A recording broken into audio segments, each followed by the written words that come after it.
မင်္ဂလာပါခင်ဗျာ restaurant business တခုမှာဝေးထွက်တိုင်းမကောင်းတာမဟုတ်ပါဘူးအချို့သောကုန်ကျစရိတ်တွေဟာ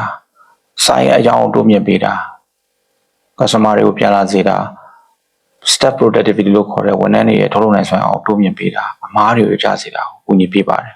ဒီလို cost တွေက expand နေမဟုတ်ပါဘူးဒါတွေက investment တွေဖြစ်ပါတယ်ဥပမာပြောရမယ်ဆိုရင်ကျွန်တော် marketing budget သုံးလိုက်တယ်ဆိုပါတော့အရင်တယောက်အနေနဲ့ဒါကိုငွေကုန်တယ်လို့မြင်နိုင်ပါတယ်ဒါပေမဲ့ဒီ marketing expand ဟာcustomer အသစ်တွေကိုပြန်ခေါ်လာပေးတယ်ဆိုင်ရဲ့ sales ကိုတိုးမြင့်စေတယ် repeat customer တွေကိုဖြစ်စေတယ်ဆိုရင်ဒါ investment တစ်ခုပဲဖြစ်ပါတယ်ဒီ cost တွေက expand နေမဟုတ်ပါဘူးဒါ investment ဖြစ်ပါတယ်အဲ့တော့မရှင်တယောက်အနေနဲ့မိကုန်တစ်ခုက